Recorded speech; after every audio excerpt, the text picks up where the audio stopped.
What's up everybody, Captain D's here, and today I'm going to be showing you my red purple law list that I took 24th place in at the Kissimmee Florida Regional.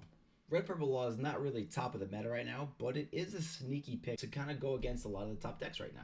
I've seen a lot of people put law as a B tier leader. A lot of things change when EB comes out next week, and even more when OPO7 comes out later this June, but it definitely has its good matchups and its bad matchups.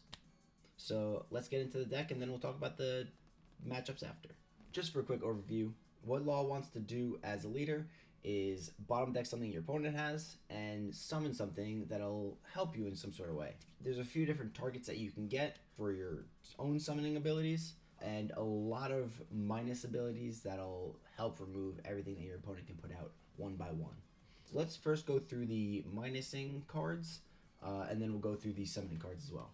So first off is the number one card that you need in the deck, the Raise Max and its counterpart, Gordon. Both cards are the exact same thing.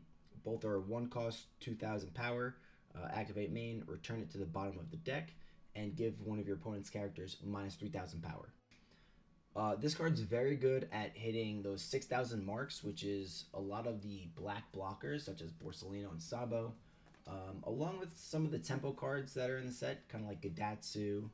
Aside from Raise Max and Gordon, you have the Promo Law, which is a 4/5 that you can pull out from your ability, or you can play before you use the ability to target some of those 5000 powers, such as everything that Gecko Moria plays. Moving on from that, you have a cheap alternative. You have Otama, that'll also minus 2000 to anything. And on the plus side, it's 2k. And then you swing on down over to the final one, which is Fire Fist, which is one of the more underrated cards in the deck. I don't see a lot of lists running it, but I think it's a very, very crucial card. Not only does it minus 4000 power from a target, it allows you to pop a 0 cost character if there's any on the board. So later in the game, if you're up against a Sakazuki or Gecko Moria who ends up running Rebecca, this will allow you to minus 4000 from a Sabo or Borsellino, along with popping the other blocker that may be on the board. So with those cards being the main minus cards of the deck, so with having 20 minus cards in our deck, the best targets to use for Law's ability are the Dawn ramping cards that come alongside of it. Those would be Beppo, Shachi Penguin, and Ain. Primarily early in the game, you want to hit the Shachi Penguin and the Beppo. Those are the best tempo ones because those will ramp for more than one Dawn usually. Beppo on play and when attacking, you get to ramp 1 rested if you have less Dawn than your opponent, which after the first 1 or 2 ability uses of Law, you'll be less Dawn than your opponent. Shachi Penguin, you can be a little bit more flexible past the first turn or 2 because it'll ramp you 2 Dawn when you have 3 or less. Whereas Ain also just ramps 1 and only 1. That's the only ability. It ramps 1 rested. So it's like a slightly worse Beppo because you don't get the when attacking ability. It also doesn't have counter, but it is consistent whether you have the same amount of Dawn, equal Dawn, or less than Dawn. So it's just as a flex play. Sometimes I'll play that over Beppo if I only know I'm going to get 1 of the Dawn no matter what. I'm not going to get the when attacking ability, and I'd rather use Beppo to ditch for counter. The reason why Sachi and Penguin can be a little bit more flexible, actually I'm going to come back to that one. Other targets you can hit off the Law ability would be Reiju. Reiju is another one of the best ones to hit. You minus 3 Dawn, bottom deck one of their cards, possibly push a little damage, and summon Reiju at the same time. This will allow you to draw 2 cards, and that is the one thing that this deck was kind of missing for a while, is that draw capabilities. In early iterations of the deck, it had the Searcher Law that will hit a Heart Pirate, but it ended up being too slow, especially when Sakazuki was in the meta. It would never stick on the board. Now, on play, you always get it. You don't even have to have any Dawn active to spend to cast this card. You just have to use your ability and summon this for free. Besides those main top tier targets that you can hit, you could also hit obviously Zoro to push for game, push a little extra damage. You could put up Shiraya or the Law block for a little protection. Might be a little weak with cards like Houndblaze and Amaru in meta. Blockers that are 4 or less don't usually stick, but it doesn't mean that they are bad. It still forces your opponent to have these answers to these cards and at a certain time. So maybe you want to play the blocker early so that way you can protect some of your board. Sometimes you want to play it late and just kind of go wide with a few blockers and force them to have multiple answers, and if they don't, then you can still win. Or you can still hit the promo law that can minus 2,000 from a character.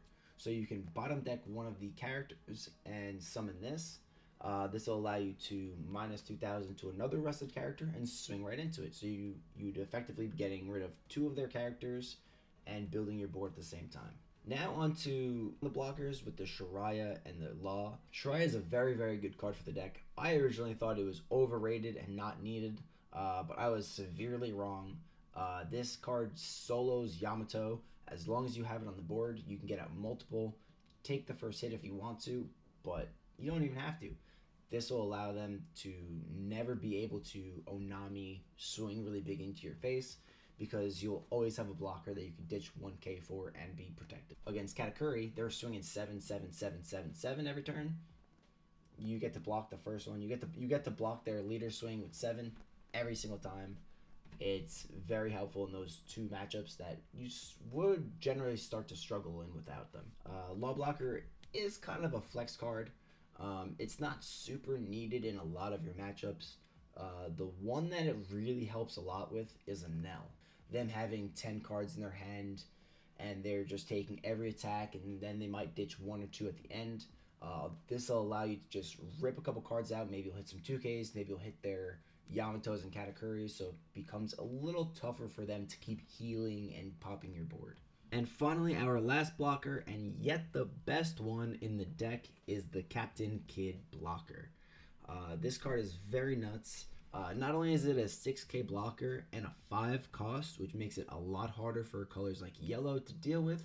They can't Gadatsu it, they can't Amaru it, they can reject it, but if they reject that, we're generally okay. The reason why this card's so nuts, on 5 or on 6, you get to play this. You get to play a Gordon or a Raise Max if you have it, if you have the extra Dawn for it. Bottom deck something that they have, which is generally something on curve, which is a 5k or 6k, and then summon your Shachi and Penguin from that as well. You'll have, let's say, 6 Dawn, go down to 3 Dawn, then you can summon Sachi and Penguin, ramp your 2 rested, and then the effect of Kid will go off where you ramp 1 active. So really, you start with 6 Dawn in a turn, you end up spending 6 Dawn, and you get all 3 Dawn that you minus back and an extra one. So you really have 7 active Dawn throughout the entire turn, and you don't lose your curve. You still have all your Dawn that you spent, and then you go into the next turn with 8 Dawn. Now let's talk about the matchups. Good matchups, bad matchups, and everything in between. Starting with our absolute best matchup is against a Reiju. Reijus always want to have less or equal Dawn than you, and your job as a law player is to never let them have that. You're always going to be minusing 3 Dawn and possibly ramping up with Beppo, usually not ramping up with Sachi and Penguin, usually not getting to play down your Kid, but kind of being in like the 3 to 5 Dawn consistently, so that way you can play something, maybe play a Law or a Gordon or one of each, or a Reiju and a Gordon, something where you can build your board, minus your Dawn, get rid of their stuff. Always bottom deck their adult Vinsmokes. The Reijus onto the bottom of the decks. The Ichiji's, Fire Fist, -4, bottom of the deck. If they can't play their adults, even as vanillas, they lose the game. You win automatically. Everything they do has to be played as a vanilla. And their best line of play is to play Queens and Judge, just to build up the board as massive as possible, and then just beat you down with vanillas. And it's a very, very low percentage for them. I believe it's somewhere around like a 90 to 95% win rate for Law. Easily the best matchup you'll ever face. On to the next matchup, probably our worst matchup, but it's everywhere. Everyone's favorite, Sakazuki. Sakazuki is extraordinarily tough because not only do they thrive on clearing your board just as fast as you want to build up your board, uh, compared to last set, it only got better. There's a reason why Sakazuki is getting banned. The sword card, this card right here, destroys your deck every time. You'll be around 6 Dawn. They'll maybe have, let's say, a Borsalino out and a brand new. You play your Kid, you play your Gordon, you minus it, you pull out your Shachi Penguin. You're feeling good. You build up a 5 cost and a 4 cost on the board, swinging to their face. They have nothing left, but maybe a brand new, maybe nothing. They go to their 7 Dawn turn, and what do? They hit you with an Ice Age. They hit you with a swing or Great Eruption. They can play another brand new off that and then still hit you with the sword card. And for 2 Dawn, both of your cards go right to the bottom of the deck, never to see the light of day again. It is extremely painful to see your tempo get killed with 2 Dawn. And it was already a tough matchup. They already find all the answers they need. If it's not for the sword card, it's a Lucci. And no matter what, it's a tough matchup. It is winnable, but you have to just be able to be patient. Always be searching for your Kid, your Reijus, ramping, and just kind of popping everything you see. You want to be able to Fire Fist their blocker that they have and then pop the Rebecca when they have that on board. Hopefully you're at 2 life. You want to be as efficient as possible in this matchup because Sakazuki is always going to be the more value-oriented deck. They're always going to have exactly what they need right when they want to see it. After Sakazuki comes Moria. Another extremely played deck, but a little bit more favored in our side. They don't focus around Lucci as much, rather than the Perona early game and the Absalom early game, which if they don't see too many in trash and they only see 1 or 2 in the early game, you can win that pretty consistently. They want to go first, so on 4, you can always play your Law, -2 to one of their characters, generally the Perona or the Absalom that comes out the first 2 turns. Put that on the bottom, summon, let's say, a Shachi Penguin, build yourself back up onto the odd curve. So anytime you can bottom deck anything that the Gecko Moria plays, it's so much better because they want their stuff in the trash. And if you deny them their stuff in the trash, you can win the matchup. On to the next one is Katakuri. Katakuri is very luck-oriented. If they hit 3 triggers in life, you're going to have a tough time. Because they're going to play their 7 moms. You're probably going to have to trash a life. And they're going to want to play Gadatsu to kill maybe your Shiraya. Because you'll probably have 3 life that time. If they don't play the Gadatsu and they end up playing something along the lines of another Parasparrow or a blocker like a Sanji or a Cracker, whatever the case may be, it does get a little tough if they keep playing body after body after body. But that's why you have to be a little smart when you swing. If you go second, the promo law is very good for the deck. It allows you to bottom deck their Parasparrows fairly early. Gordons allow you to hit the 6k characters like Kikunoju, and you'll be able to build your board and go wide enough so Big Mom won't end up winning the game for them. Like I said, Katakuri is not the worst matchup, but if they hit early triggers, it gets a lot harder for you to maintain your tempo, maintain your pressure, and that's the main way that you win.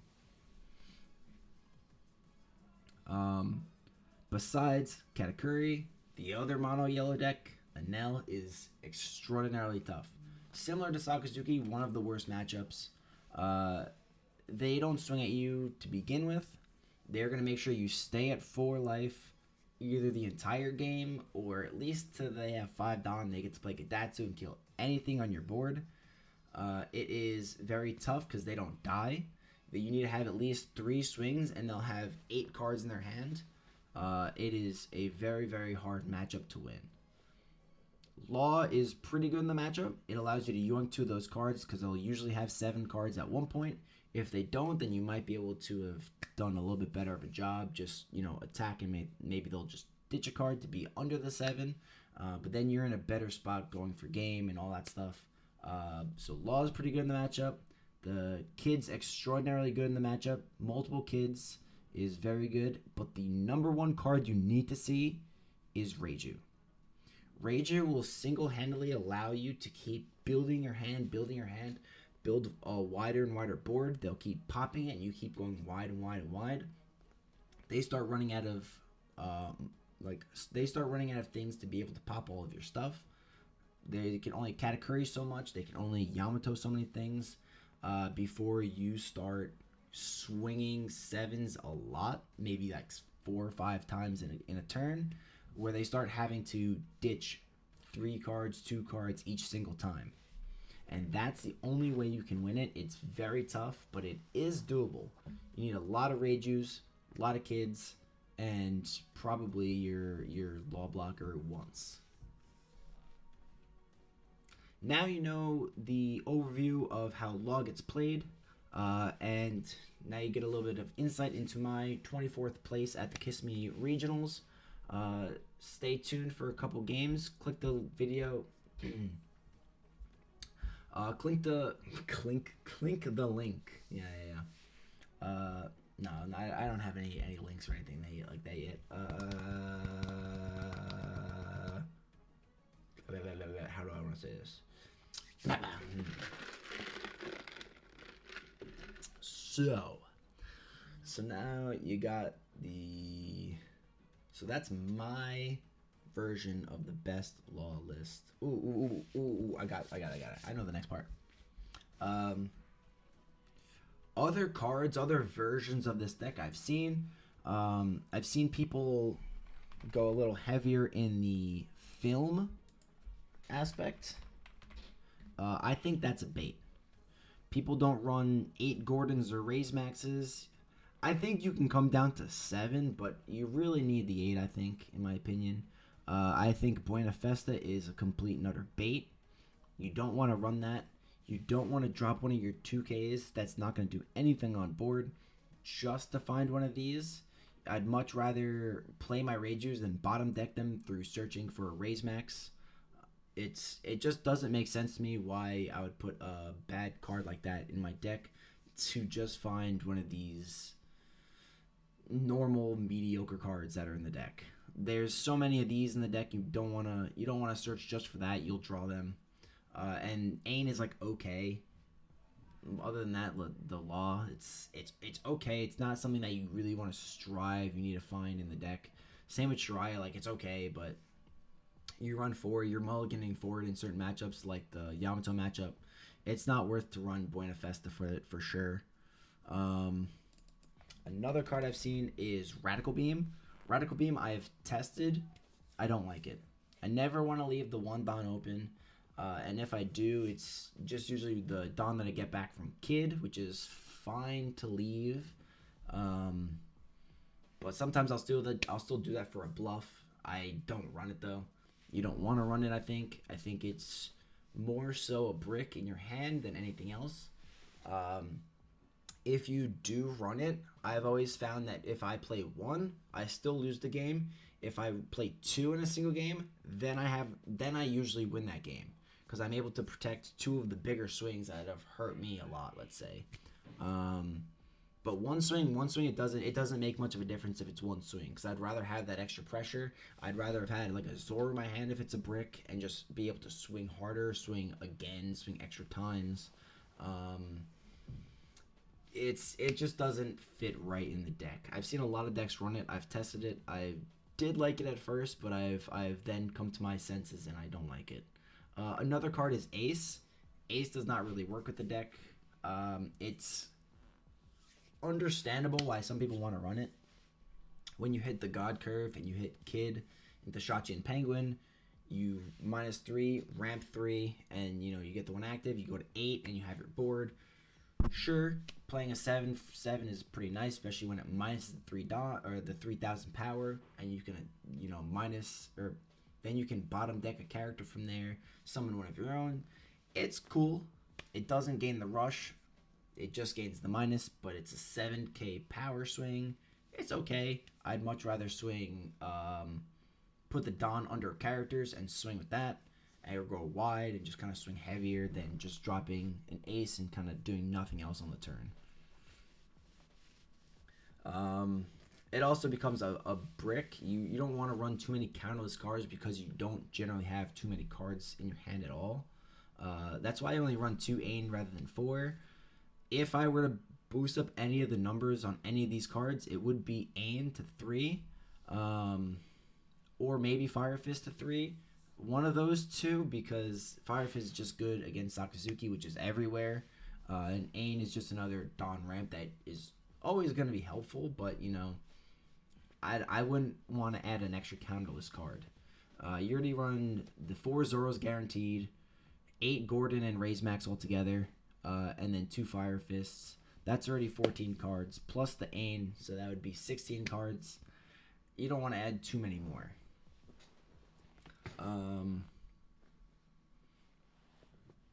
What else? Is there another card I've seen people run? Not really. Karasu is my original spice, but it is since long gone in this deck.